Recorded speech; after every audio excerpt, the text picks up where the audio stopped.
Today it's my pleasure to introduce Dr. Afaf Meleis, who's being honored in the Marin County Women's Hall of Fame in 2019 for her pioneering work worldwide in women's health and nursing. And Afaf, it's just great to be here in your home today. Thank you so much.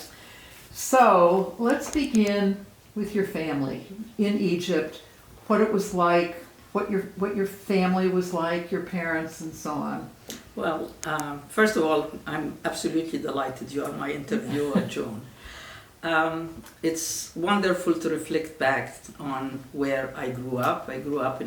I was born and raised in Alexandria, Egypt, and when I think of my upbringing, I think of the beautiful villa where I grew up, where my parents rented the top floor of it, but it was owned by French people, which is really important because that Alexandria was very, very cosmopolitan. And they used it as a summer vacation place. And so they were not there, and we stayed at the top floor, and it had a beautiful garden, and I think of the jacaranda tree and plumeria and the roses and the garden where I studied. My family was, I'd say, lower middle class family. And the area where they chose to live was upper middle class, so there was really juxtaposition of this. And my parents had just finished junior high school, so their education was very limited, but also our household was multi-generational. So I had a grandmother who was a farmer and came from a really small village. And she... near Alexandria? Not actually near Alexandria, far. So my mother sort of moved her parents at different stages as she was studying nursing until she brought them to Alexandria. And so I had lots of inspiring stories growing up that affected me. So my grandmother, who was very much a storyteller, who hardly knew, she never went to school, but she was wise in terms of her life experiences, and very nurturing and very caring. She would describe how she had her babies in the field and just by herself, and how many babies she has lost because of lack of health care in the villages way away. But she was so adamant about education that was very important that her grandchildren become really educated. So, what other people influenced you in your early life? Did you have any early mentors? Well, I'd say my parents were really important in that. So, my father, who was... Wasn't he a sea captain? Well, later on in life, but it started with lighthouses. He was a keeper of lighthouses. Right. Yeah. And he traveled a lot, and he would spend months in the lighthouse as just a really beginning lighthouse keeper. And so he inspired me by his organization and orderliness. And in fact, that's probably where I got the bug for traveling, because he was always, I think of him growing up as always preparing his huge big suitcases, trunk, it's called trunk, and how he would organize it, and then how he would communicate with us through the radio to show his love and to continue to be part of the family. So he inspired me with his zest for life, with his love for life, with his interest in people from different cultures. My mother inspired me because of her love in nursing. She became a nurse. She went to a school that is Florence Nightingale School. That's a hospital school, so it's just a high school really, but it was. So after junior high, she got training in a hospital as a nurse. A hospital school, hospital school. And so she was like 16 or 18 when she did that? She was about that. They probably went enter because she didn't. Diploma schools of nursing were housed in hospitals, and they were instead of going into high school. But I have to tell you more about who else inspired me before I tell you more about my mother. Please do. So I definitely, in my upbringing, they were very important. I have to say that I continue to be inspired by my husband, who without him I wouldn't be where I am right now. and teachers in schools inspired me. Now, my mother's story is phenomenal because my mother went from being barefooted in villages to finishing up her PhD. Yeah. And I think I really credit my grandparents for inspiring her with the education. So she finished first that diploma school. She became a nurse midwife, and then she became an administrator and was a successful leader in nursing in Alexandria.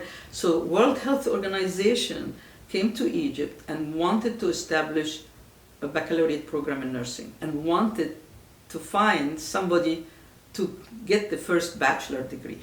Isn't that, and your mom was it? And so they sent her to Syracuse University to be the first nurse in the Middle East to get her bachelor degree, and then she came back to Egypt and decided that really nurses need voice and they need better education. So she went and got a master's degree in public health. Where was that? At the University of Alexandria. Opened the university for other nurses to be able to enter the School of Public Health to get a master's. And then she opened Cairo University for a PhD. So she got her PhD in Cairo. I have met her. She's just amazing. So tell us a little bit about your personal journey. We've heard what nursing education was like in Egypt when you were growing up, and that they didn't have a bachelor's degree at that point. How did you get to UCLA? How did that whole thing work? And then once you got there, how did you choose to stay? Very interesting story.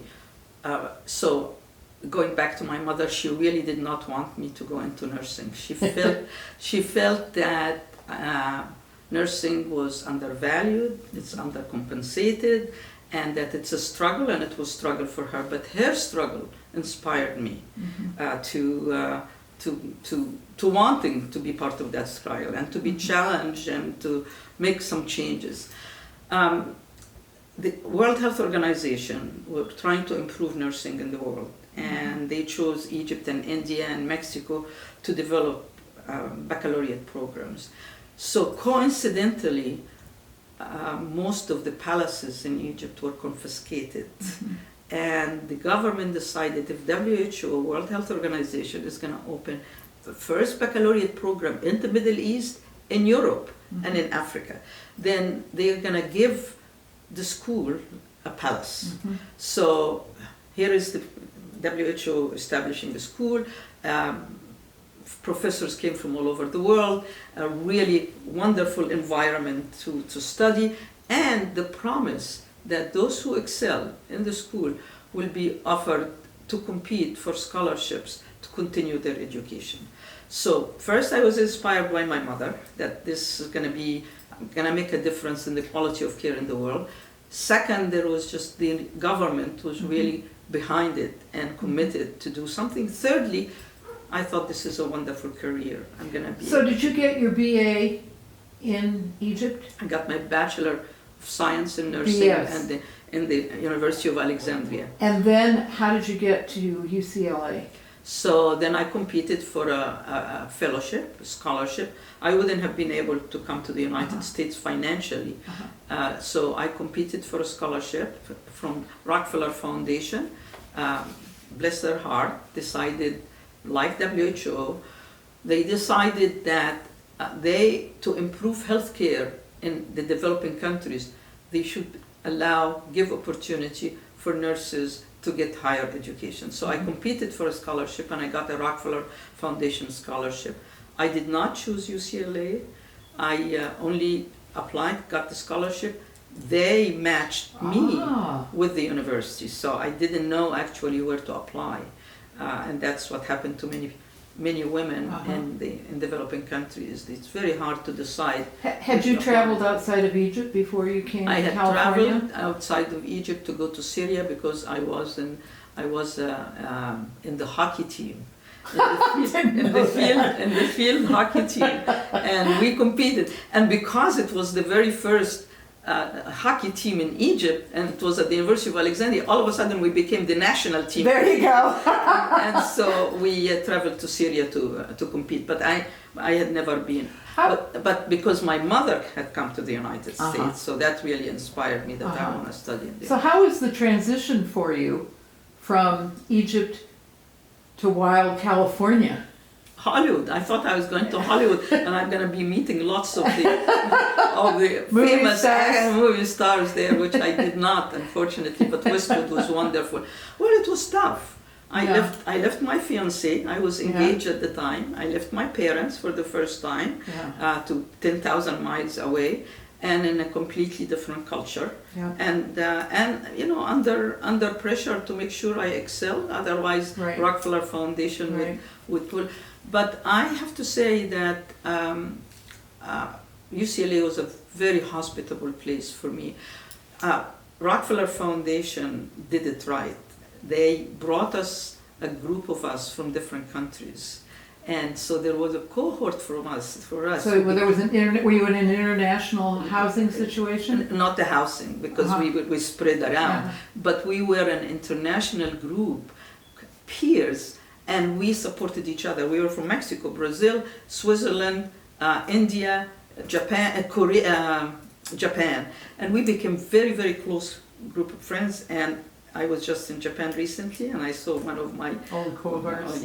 Old cohort. And they all, I have to say, all became leaders in their own country and presidents. And they all went back to their own countries.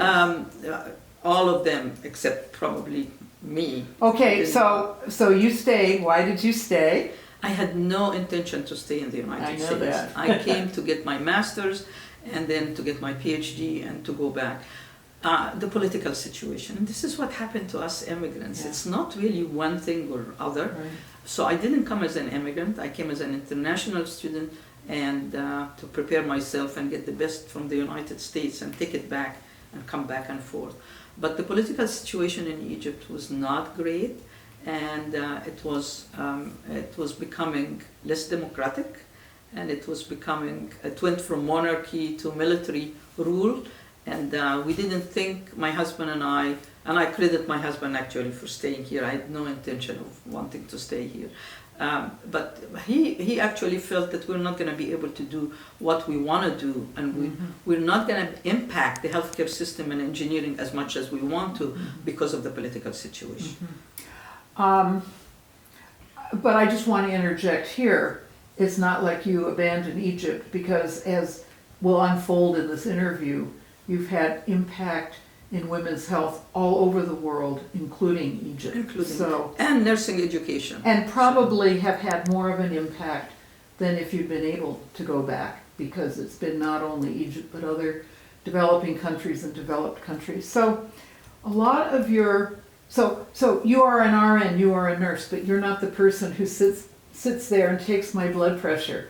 But I could. You could, but your experience and your passion has been academia and teaching others and research and inspiring others. So a lot of your professional work has been centered on amplifying the voices of women and members of vulnerable populations. So how did that emerge for you, and how have you accomplished that, and what led you to that? Well, first of all, you should know that 90% of nurses are women. And today or then? Well, probably then it was maybe more like 100%. Now it's 90% all over the world. And 70% of the healthcare system is carried by women and by nurses and by caregivers. So these are very important statistics to remember. And this is how I tie my interest and my support of my profession with my passion about women's health. So how did my passion, well, we know where my passion about nursing came from. It started from my mother, but it's also, it really started from knowing that nursing makes a difference, and nursing is a human science and takes care of people, not of diseases, takes care of people within a family, within a community. Now, I sat in my mother's midwifery clinic in Alexandria, and I listened to women's stories there and girls' stories. How old were you? Starting from being 6 to until I went into nursing. I was 15 when I went into nursing. And she didn't have the clinic for that long of time because she came to the United States and she had to open the clinic. But that was really important. And she would share with me the stories about those women and what happened to them and what happened in the family and healthcare that's not really oriented to listening to their needs and listening to their voices. So that was beginning. Then I listened to nurses' stories all over the world, and it's the devaluation, the lack of compensation, the question of you are just a nurse, knowing that nursing is the most important aspect and it's the heart and soul of healthcare. These then led me to say, I want to hear women's stories.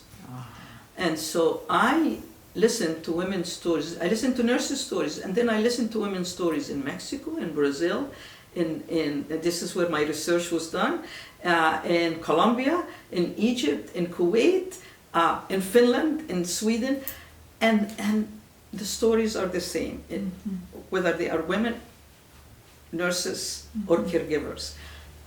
There is a devaluation, there is less compensation, there is a marginalization, the voice is not heard. Do you think it's because it's female, or do you think it's because it's nursing? It's because, so I consider myself the minority of minorities. I am a nurse, I am a woman, I have an accent, I am an immigrant, I am a social scientist rather than biological scientist. So it's because you put all those together, and it is because of that, because of all these things that you find yourself always at the periphery.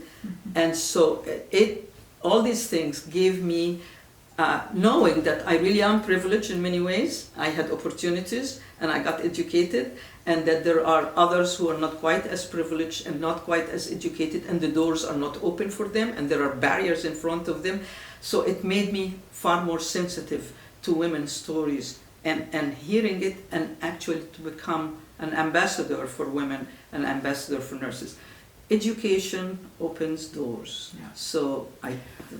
So that's where my interest in educating nurses, but I also want you to know that the research is showing that educated nurses tend to help patients, to provide quality care, decrease morbidity and decrease morbidity. So the research is showing something that we knew long ago, right, that education is really important. So we kind of need to pick this up a little bit. So you went from UCLA, they then hired you to stay on.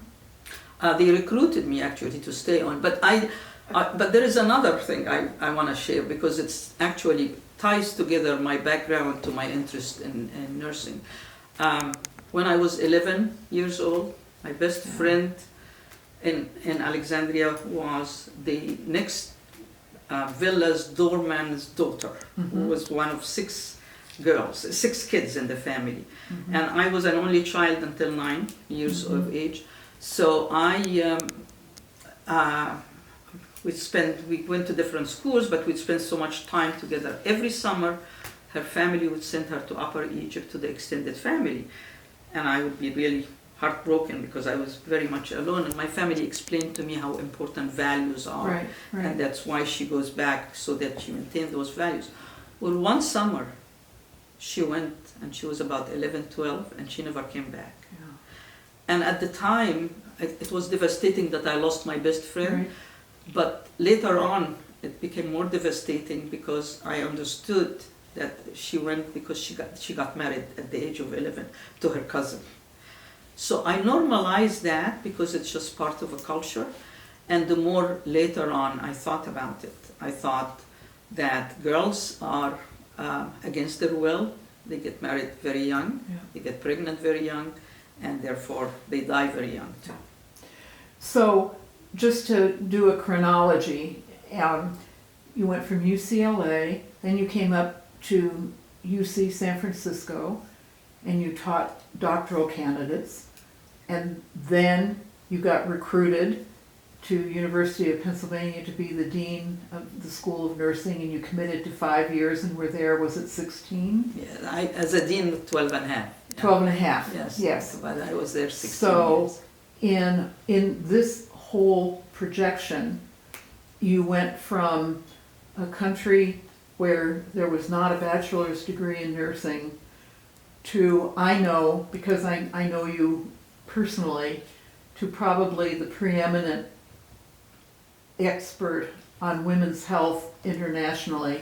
I know that you have had interviews and have lobbied and have influenced presidents of countries, including our own, on both parties, and so on and so forth. And I really want the audience to understand that that your influence has impacted millions and millions of people worldwide.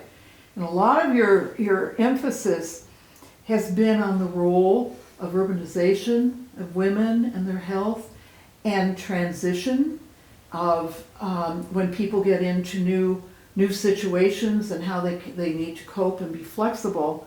So just briefly, I'd like to know how this became an area of focus for you, and if you can give us one or two quick back of the envelope tips on how to cope with major transition. So my life's work is not urbanization. My life's work is women's health and transitions. And there are three things that I'm really connecting together. Change affects people's health. So a simple change as having a first baby, it changes the lifestyle of a person. Being diagnosed with a chronic illness, being diagnosed with an acute illness, starting chemotherapy, all these changes are perhaps outside the person. But internally, there is a transition that they go through. So transition is more the lived experience of a person. Nurses facilitate transitions. Nurses are at the heart of transition. They prepare people for the change. They help them cope with the change. They help them cope with the aftermath. So nursing transitions are there. Now, women are also at the center of transitions. Women have the babies, women take care of their husbands, they take care of their parents, women take care of the community in transition. So their health also gets affected by transition, and they are the caregivers. Mm-hmm. So here is my interest in transition, which is I redefine nursing as facilitating transitions. Interesting. And women's health is affected by that. But one of the biggest transitions that we are facing in the world now is urbanization. Mm-hmm. Pretty soon, 70% of the world will be urbanized. Mm-hmm. And of course, early on, listening to my grandmother moving from a rural area to an urban area. So unfortunately, we don't develop urban areas and build cities from a women's point of view and from women's perspective. So that's one. Women roles, they need caregiving, they need to take their children to daycare, they take care of elderly in the family, they need to do the shopping, and cities are not organized. And have careers. And have careers, of course. It's all these things. Yeah. But cities are not organized to facilitate all these movements for women. But also, and it's really important to remember, with immigration and with migration, the first who migrate and immigrate are usually women. They live at the periphery of the city, and they live in slums where there is not enough light, there aren't fresh fruits, there aren't fresh vegetables, it's unsafe for them, and again, there are no transportation for them, but yet they are the workers. They are the ones who earn living. So I started working with my colleagues who are architects and designers and real estate people, thinking about what happens in urbanization and what if we look at it from a gender perspective, from gender inequity perspective, and decided that we actually then developed a book that's on developing cities and women's health in the world cities. Yeah, with my colleagues who are eminent in design and architecture and real estate, and that was and brought many people together from different parts of the world to think about that. So that was a turning point in terms of the urbanization and what United Nations is thinking about now in developing cities as we become even more urbanized and have to have health care in it. Wow. That's quite a jump from Alexandria to world cities. You are amazing. So you have had mentors. I know that you are the world's best mentor and networker of anyone I have ever known. Will you please share with us what you've learned about mentoring? Oh, yeah, thank you for this question, because I consider mentorship most important probably contribution that I have made. First of all, I want to differentiate. Mentors are different than advisors and sponsors. Mentors is a holistic thing, and it's a two-way street. And mentors learn a lot from mentees, just as mentees learn from mentors. A mentor looks at the whole person and their career and their life and takes all the integrate all the roles together. So I credit my mentees, and I have many mentees all over the world. I credit my mentees for teaching me a lot and inspiring me about mentorship. And many of them continue to be in my life too. So one of the biggest pleasures for me now is when I get invited to go to the countries I go to, and I see that my mentees are leaders there and are really transforming healthcare, transforming nursing and transforming women's health. So what are some characteristics of being a good mentor? Listening is one, and it's the same characteristic about also researching women and learning about the needs of men. Listening to them, knowing that they have multiple responsibilities, and knowing that they have life experiences that I want to value, to bring in, that it's life experiences as they are as important as education. I'm also known to be a nagging mentor. What does that mean? That means that I have absolutely no problem picking up the phone at 6 o'clock in the morning and calling one of my mentees because she didn't bring a chapter on time and say, where is that chapter? And finding out that she, a chapter in a dissertation, right. And finding out that she really has not worked on it. So I would say, with all respect, due respect to her, that she needs to come and sit in an office in front of me for the next week and work on it right in front of my eye. So it's really showing caring and showing caring about what's going on in a person's life. But another very important characteristic of mentor, the most important, is opening doors. Opening door for the mentees. Matching the talents of the mentee and their capacity with new opportunities. And making sure that those new opportunities not only present themselves, but avail themselves to the mentees. Connecting people, not only opening doors, but collaboration, yes. Providing support system for the mentee is important. So let's bring this locally back to Marin. What are your hopes for Marin? What priorities do you want to see addressed?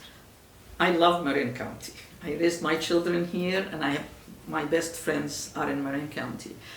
Two things I'd like to see in Marin. One is that we are a diverse county, but we are not as an inclusive county. And I would like to see us to have many dialogues about how we become more inclusive individually and as a community. The second thing that I'm hoping for Marin is that I am a trustee at the Buck Institute for Research for the Aging. And it is a premier institute, a cutting-edge research on aging, and we are aging in Marin.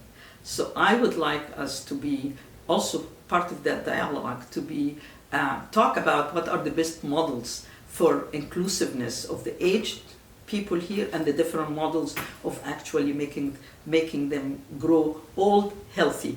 But acknowledge and celebrate that we have the best institute for aging in the world right here in our own backyard, and it's at the cutting edge of the best research to make us age in a healthy way. Thank you, Afaf Meleis, for sharing your stories and your insights.